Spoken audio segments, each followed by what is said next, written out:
everybody, and welcome to the Passion from Pain podcast. And today we've got our very first guest. I'm so excited. We got Miss Sophie White from Whispering Wise Wealth and Balance Bee. She's got two fun little projects going on. Sophie and I have been good friends for several months now. We met on this journey together as we built up our platforms. And so we've been helping each other out for quite some time now. And so I'm real excited to have her as one of the first guests on the new podcast platform. And so everybody, let's welcome Sophie White. Hi, Sophie. Hey, Amy. Thank you so much. I'm super excited to be on the podcast today. And I really look forward to this conversation that we're going to have to introduce your podcast. Yeah, thank you so much. Thank you. And so today we're going to be talking about your book called Ending the Cycle, Abuse to Purpose, which is available on Amazon, and they can click that or scan that QR code right behind you as well, and get instant access to the book or to the link to purchase the book. Correct. And that book was a labor of love for 8-10 years?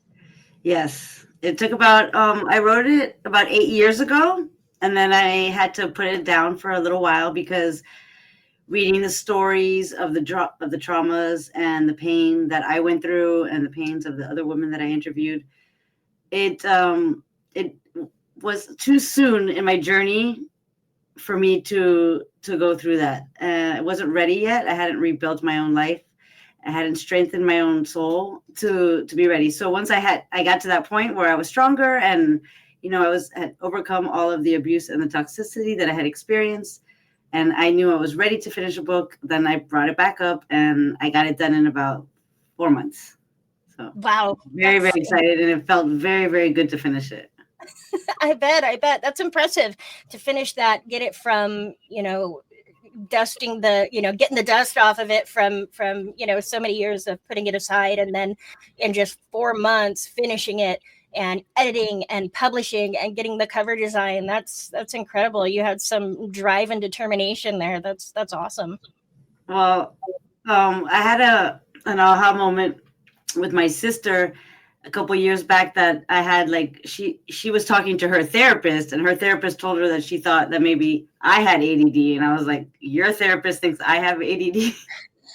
And so when I realized that, is when I started to realize that I had a lot of unfinished projects. So I just made a list of all the unfinished projects that were really still meaningful to my heart. And I just wanted to make sure I got them done. So I did that, and I'm continuing to do that. That list just keeps getting longer. That's awesome. That's a good way to do it, because I think, we get really hopeful and we dream really big when we're thinking about what our life is going to look like after leaving our abusive situations, right? And we get these grand ideas of all these things that we want to do and we're going to put together. And then, what we're not ready for is the aftermath of leaving, and that is the depression, that is the wounds, that is the very fresh wounds that we still have, and we don't realize how hard that's going to hit us once we leave. We think it's going to be all sunshine and rainbows and unicorn parts or whatever, and it's just not. It's the complete opposite, and that's actually when the real work begins, and it gets really heavy right then. And so that's a really good way to go through that list of dreams, not lose sight of all of that, but still be able to get to all of that stuff, prioritize that stuff. Yeah, it's never too late. Awesome. Yeah, never too late. Never too late. Never too late. And so your book is all about interviewing 20 different women who went through. So what happened was that when I finally got to the point, it was just maybe a year after I had found out that I was in a relationship with somebody that was in a relationship with somebody else who had an entire other family.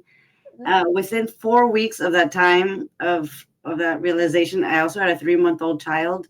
I had this daycare called DCF on me on the father's birthday. And when I reached out to him for help, he ended up using it against me. Oh. So I was like, and also my son had insomnia at the time, so he hadn't slept in like 6 weeks. So I was like really, really, really going through it, but I was just trying to push through. I was trying to push through, and I was trying to just stay positive that I was out of this relationship, and like things had to get better. But it took a really long time because there were a lot of pitfalls that I wasn't prepared for, and I didn't have the support that I needed. That's why you and I, we both, talk to people about how important it is to build a support, because now that I do have a support system in my life, it's a completely different situation. Like, I have people I can count on, I can call on. And if only I would have had those people in my life back then, I may have not have had to suffer and been depressed for so long. But I did finally make it through, and we're here today. So that's the good part. Well, and that's why we created our platforms. Excuse me. I started this podcast. You wrote your books, was because we learned those lessons. It's not, readily available that, okay, once you leave, everybody tells you just get out, just leave, just go, and, get away. But they don't prepare you for right afterwards. And I think that is the biggest thing that, you and I really love to touch on, is how important it is to focus on that time afterwards as well, and really build up that support system. And you're not going to feel like you want to do it too. That depression, it's heavy. It's heavy. You're going to want to feel like you just want to, shy away from it. Yeah, I wanted to ignore it. I wanted to ignore the pain and the fears, the regrets, how upset I was at the time that I had lost. And then also the fact that, I had two babies that, were left with me, and I really, was broken. I wasn't sure how I was going to make it. And so that was like things I wasn't prepared.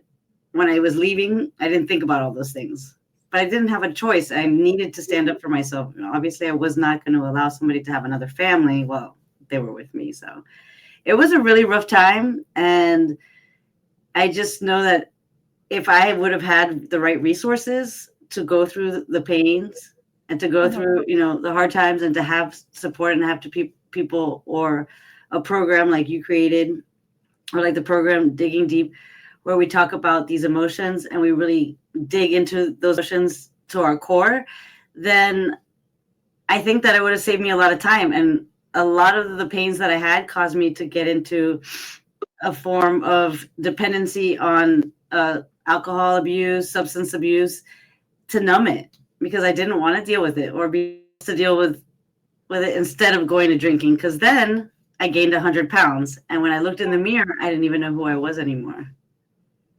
How did you find the strength to get through it with those kids, the infants, the babies?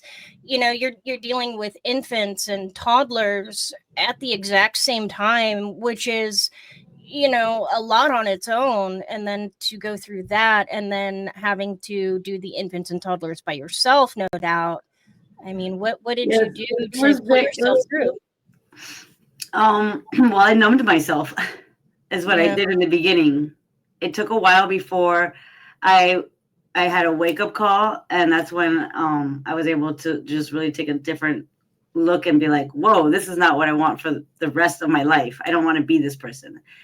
But it was really, a rough ride, because I went through a lot of court cases where the father would put me up on the stands and put me out to be somebody that I was not, because he was a narcissist. So he always wanted to make everything look to be my fault.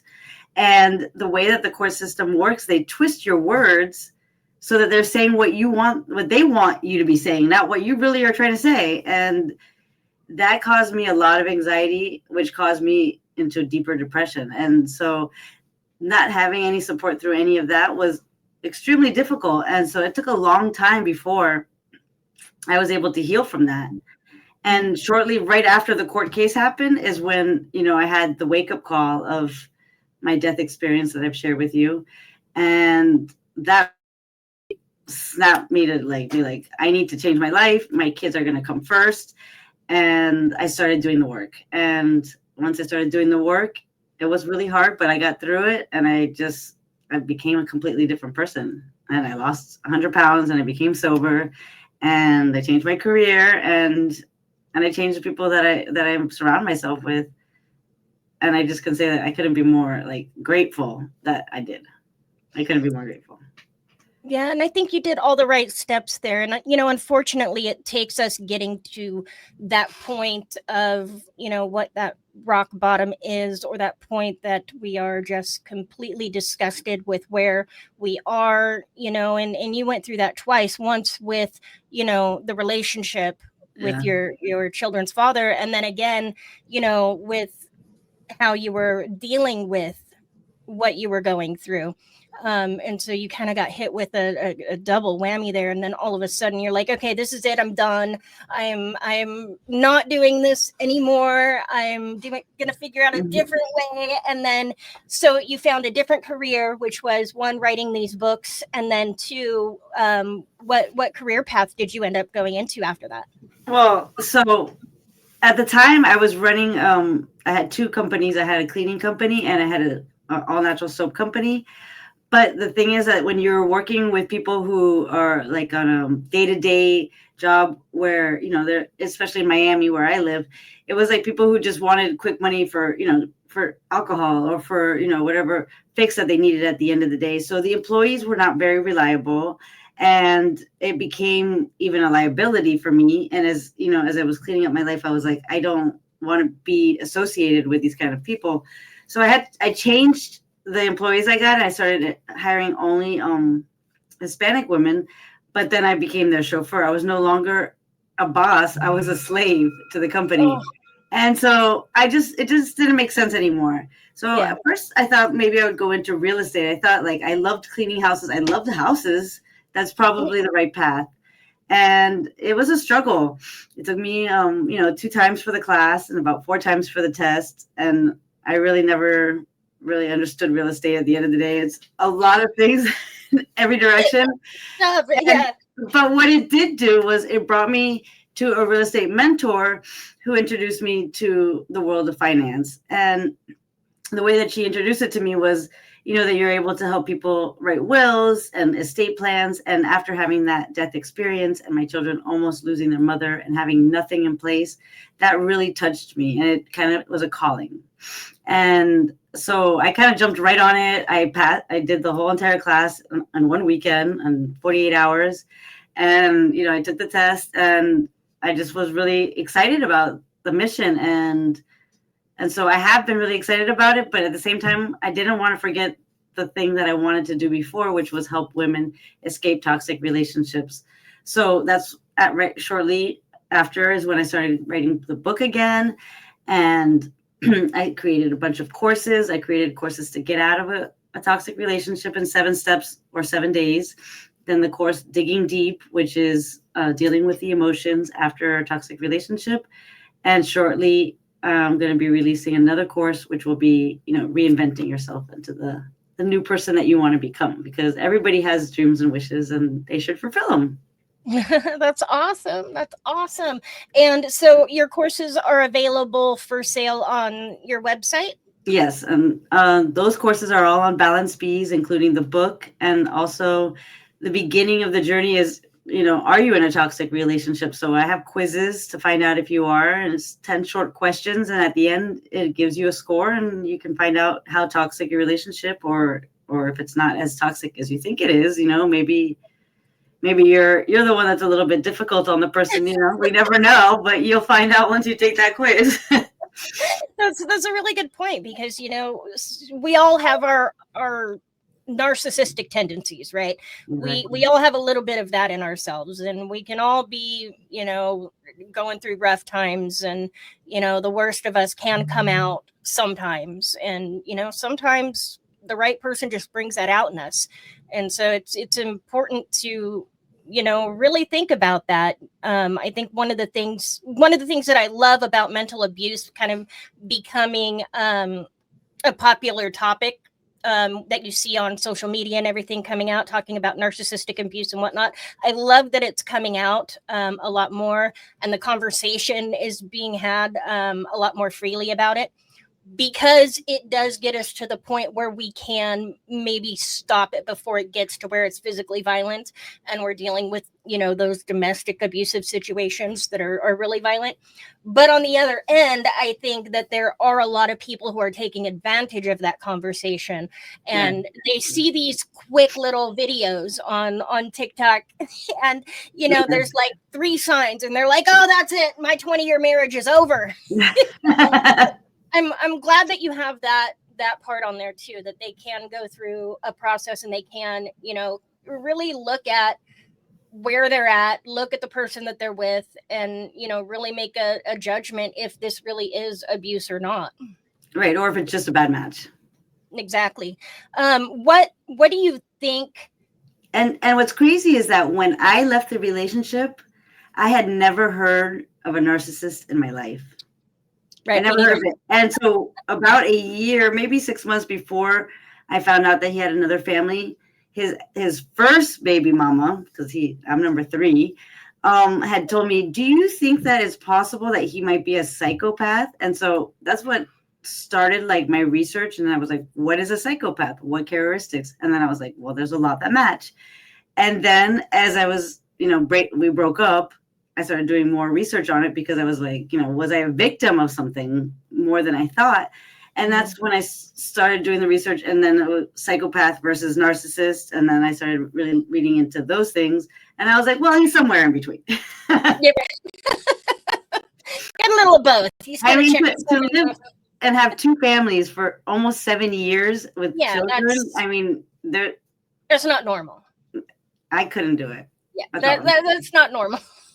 And I could tell you this from, most of my life, my friends have been men for the most part. And it's just where I grew up and industries that I worked in. So most of my friends have been men.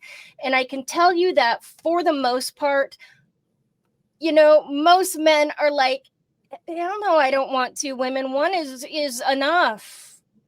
For me, there's enough talking. That's enough woman stuff for me. There's no way I can handle 2.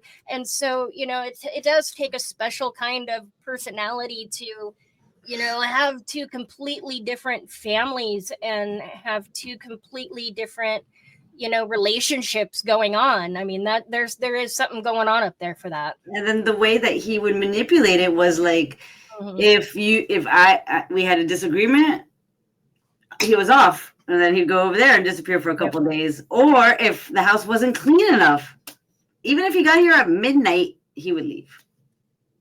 Yeah, I was just looking for an excuse. Right. Looking for that excuse to just bounce. And that was torture for somebody that had small children, waiting all day, cleaning the house, waiting for somebody.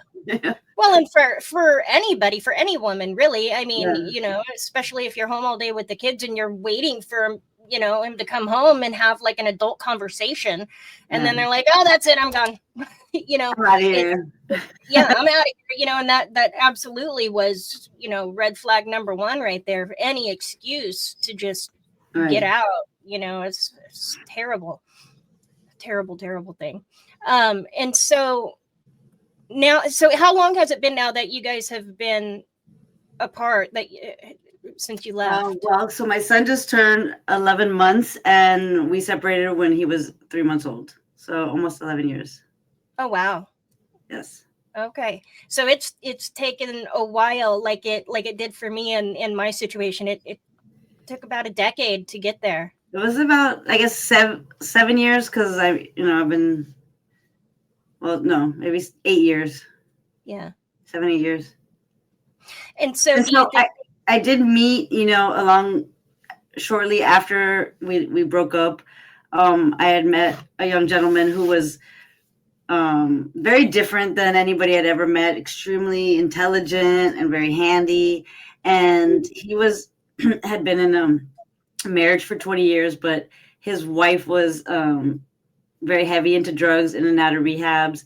And we had a spark, but he was very strong on not, the children not knowing him until they were older, and, us having a very strong foundation, them not having men in their lives.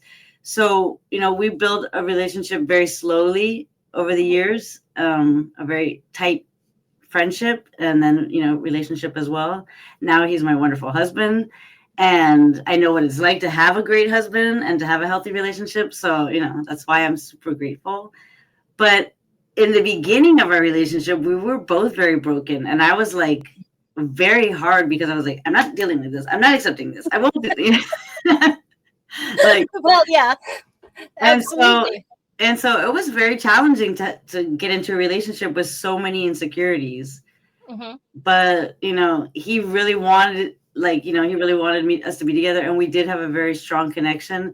And even our horoscope says that we're probably not compatible, but we are. Like, we are complementing to each other. And over the years, the two broken souls we've helped each other grow. And I think through the lessons that I've learned and some of the stuff that I put in the classes, we've gone through together. Mm-hmm. And we got sober together also. And, it's pretty awesome. That's a beautiful story. Oh my goodness. I'm very grateful. And we work together in finance now, which is really fun too, because he likes to nerd out. So, he's the information guy.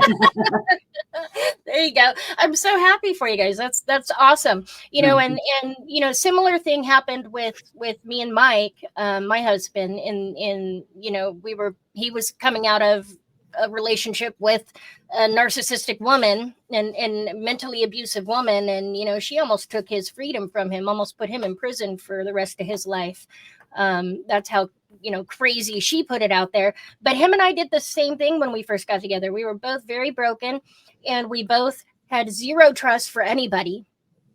And we, dated for about 3 years before we even thought about doing any kind of,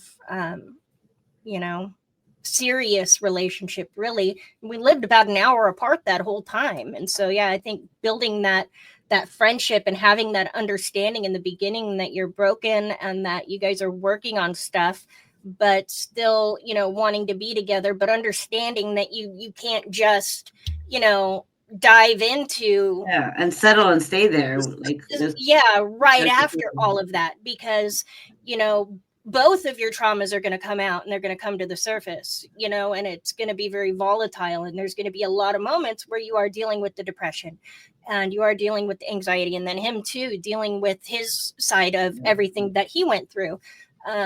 And so, I think that's very good advice just for anybody who has left a toxic relationship, is to just take the next one really slow, and develop that friendship. And I think it's really important to be friends first. Putting boundaries from the beginning, knowing what you will and will not accept from the beginning, and laying that foundation, mm-hmm. I think was huge for our relationship to progress. What was okay, what was good, what was not good.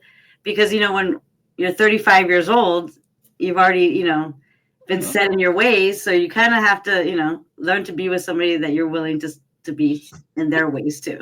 Exactly. That compromise. You got to compromise, learn how to do that all over again. And I think that sometimes we just don't know how to do that when we're younger and in our 20s. And that's, often why we fall for the wrong ones to begin with. And we end up in these situations. But that's just part of life and part of growing and, part of our journey. Is unfortunately, that is the way that it is.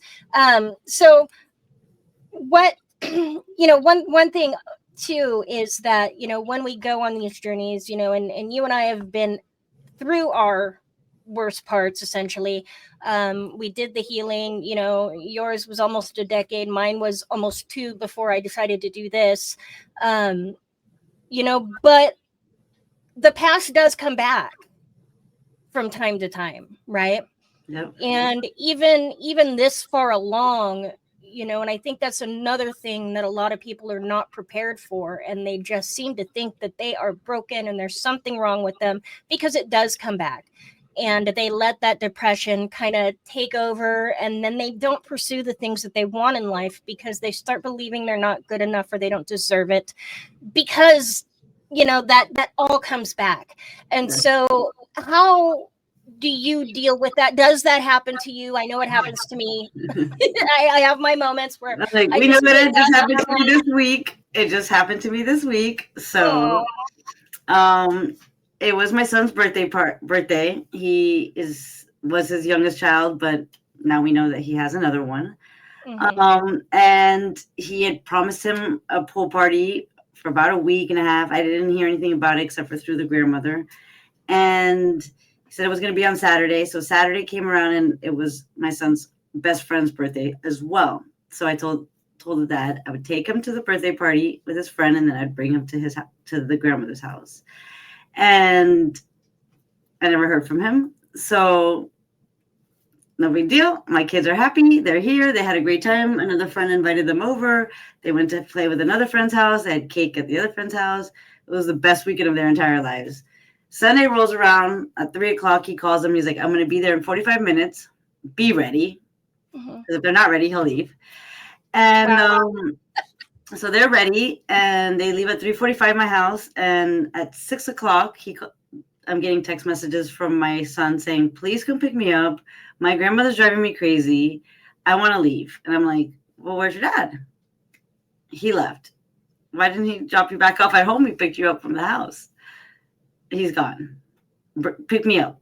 Please, pick me up, please. Like, he had only been gone like less than 2 hours. So I pick him up and I'm like, so what happened? Like, where'd your dad go?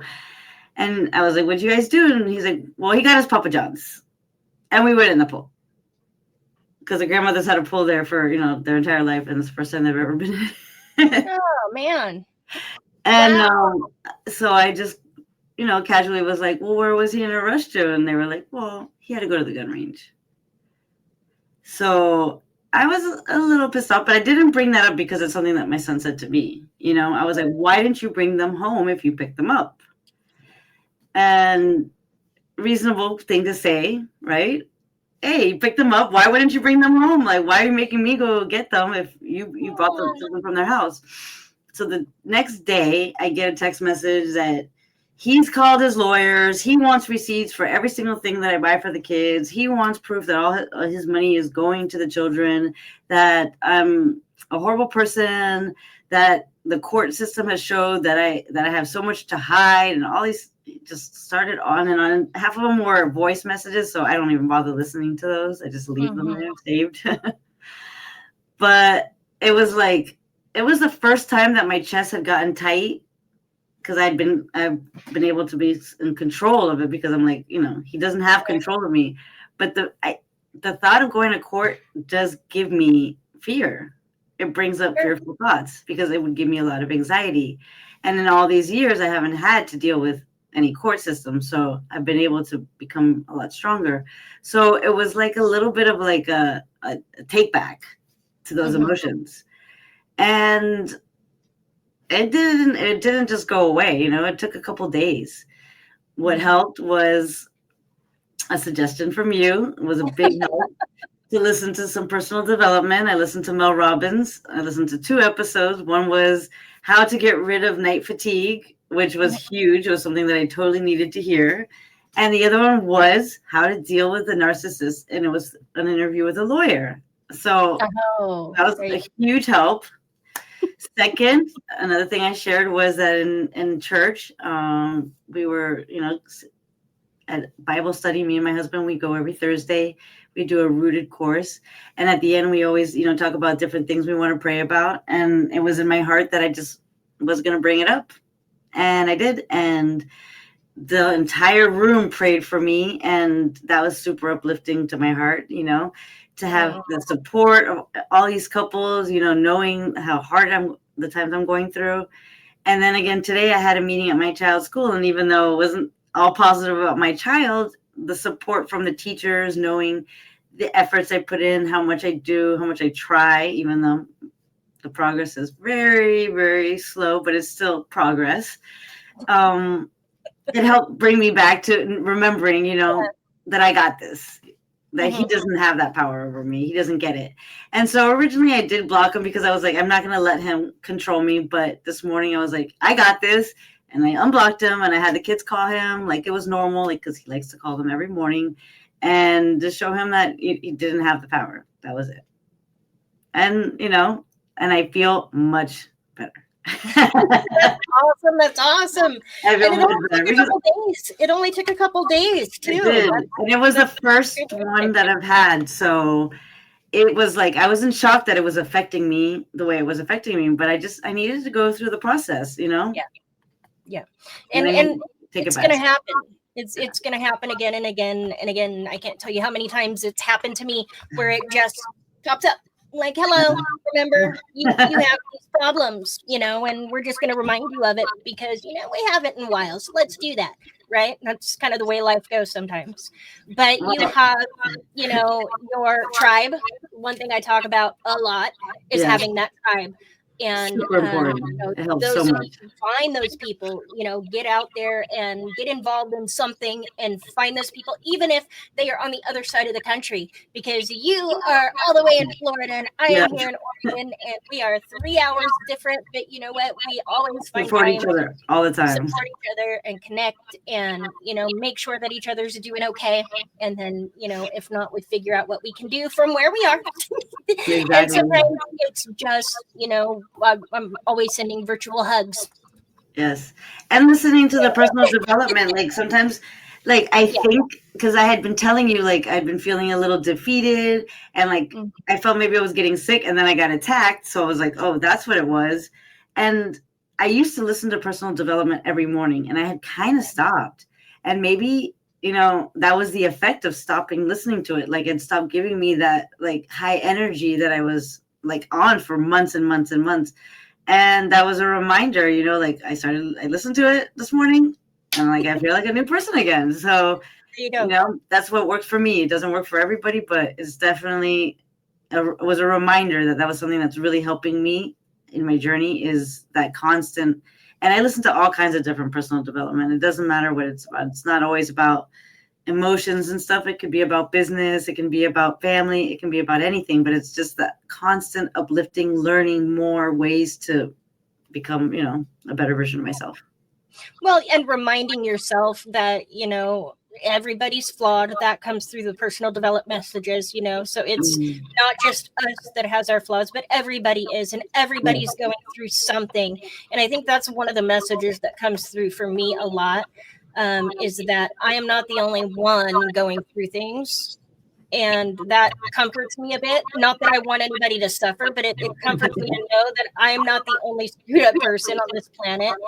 And then also that it's okay, Yes. to be imperfect, and it's perfectly okay to be yourself and to express who you are, regardless of what anybody else says. And I love those kind of messages. I do get to the point where, during the day, maybe I've been listening to it too much and I kind of get tired of it. But what I end up doing is I will put it in my head at night and I will just listen to it while Keep I on sleep. it. And then it still gets into my head, and we end up getting the info that we need, even if I'm not consciously paying attention to it. Well, I get up early at 4 a.m. and I since I used to own a cleaning company, I have two customers that are just so near and dear to my heart that I wake up at 4 a.m. and go clean their place. It's a big, Wow. huge office space. It's 12,000 square feet. And so the first hour and a half that I go there, I'm usually mopping. And so I'm listening to music, get me hyped up and awake and energized. And they make me coffee. They're amazing. And then the last hour, I listen to personal development because I'm in the back where nobody is and it's quiet. And it's just like, I don't need the high energy. It's just little simple things in the small offices. And so it's the perfect time to just switch it up on my phone. And it gives me one full hour of, that good medicine. And that's already done at 7 a.m. Most people aren't even awake. All right. Especially me. Definitely not at my 7 a.m. Oh no. That'd be like what, 4?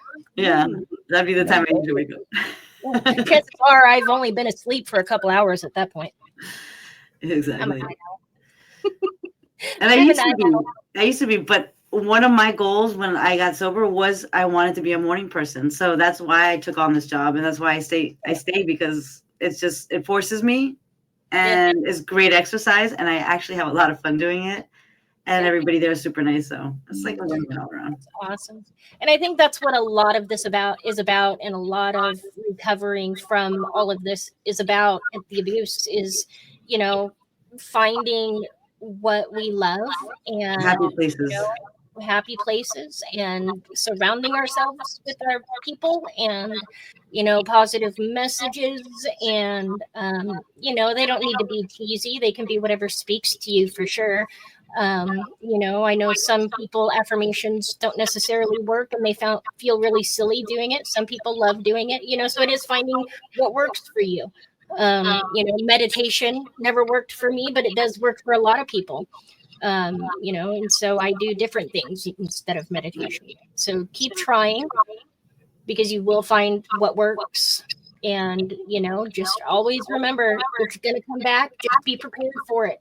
Because when you know what to do with yourself and how to handle yourself when it does come back, it ain't going to take very long before you've pulled yourself out of it. And that's really what we need to be able to do. Even if we haven't been through an abusive situation, even if we're just dealing with, the normal ups and downs of life, or depression in general, we got to know how to pull ourselves out of it. And I think that's sometimes where the mental health community often lacks, is they often go straight for the pills, or Which I'm personally super against for myself, because the only time that I ever took antidepressants, it made me feel suicidal, and I was like, that doesn't make sense. So I basically was like, I refuse. So I just had to learn other ways. And in my past, when I would go through like sad times or depressions, I did always find exercise as a way out. I've always loved boxing. So you get all that anger out, and then, then I hug it and I'm like, I'm so sorry. And sometimes running, with some like really fun, energetic music. That's what helps me. I mean, I live in Miami, Florida, so it's possible all year round. Not here. I know that. Yeah, I know if you live in the cold, it's like you can only do it a couple months, and it's hard to make it like a thing. That's okay. You find other things, and that's where I like to go to rock and roll shows, and a lot of them are indoors, and you can go into those mosh pits, and you can thrash around, and you can be angry, and you can rage, and you can come out just feeling completely cleansed after an experience like that. It's amazing. But that's kind of what always worked for me, but and everybody has their own thing. But so one of the quotes that I heard a long time ago, I guess, when I was still in the abusive relationship, but staying with me, was creating a life by design. And so that like changed my perspective. Like, okay, like, how do I want the design of my life to be? Like, I used to always think that everyone had to work 9 to 5. That was what was normal. But I'm not, in my heart, I've always been an entrepreneur. I'm not good with a 9 to 5. So when I lost my job after I had my son, that, I think I heard that from Brandon Bouchard. I'm not sure who I heard it from, but I did hear it from, somebody that I listened to through personal development. And when I wake up every day, or when I'm on my way home from work and all the traffic is coming this way and I'm the only one on the road going this way, I'm like, that's what it means to live my life by design. Because I'm like coming home and everyone's starting their day and I'm done with that part of my work. What I do in the daytime doesn't ever feel like work, because I love it so much. And so I work all the time and I never feel like I'm doing it. Me too. And that to me feels like life by design. And so it's like I've achieved what I was chasing. Yep. I love it. And I love you, and I love your messages, and chatting with you too, and I think you're going to, continue to go far and do great things. And, definitely I'll have you on some more, because you've got a lot of information to share. And a lot of insight and experience, and so I think you can help out the audience a lot. Yes, I can definitely help people with struggling with also the substance abuse. I mean, that was something that I went through, and it was very hard, and I can definitely relate with people with that, and many other topics I can I can relate to many, many topics. You can even get you a job, a new career. I'm like, You're worried about what you're going to losing do 100 pounds. Yeah, if you're worried about what you're going to do after leaving an abusive situation, you just need to call Sophie. She'll have you'll have a new career in less than a week. You'll figure it out. Yeah, we'll figure it I out. promise you will. She'll have you all signed up. She's got great stuff going on. She got my husband signed up and me too. We're finishing up. Anyway, so awesome. I'm going to have all of your links in the description. Excuse me. Well, I think we'll just stick with the website Balance Bees because all the links are in there, and that way they can get all the courses, they can get the quizzes, the books, and links to my other websites and all my socials. So it's all there. You put it all into one. You made it super easy. balancebees.com. Love it. You made it super easy. Well, thank you so much for coming today and chatting. It's been so much fun. Thank you, Amy. I'm so super honored. Thank you for having me. And this was an amazing conversation. I mean, we always have great conversations, but this was exceptionally going over all the stuff that we always, work on. So I love it. Absolutely. And I love it. And then thank you all for joining us and listening in on the conversation, and continue to join us every week. We're going to have a new conversation or a new guest or sometimes all of the above. But we've got a lot of fun stuff planned for this particular podcast. And then don't forget to check out my platform, passionfrompain.com. You'll find my social medias and my courses available on the website as well. And so until next time, I will see you all later, and we love you. Bye.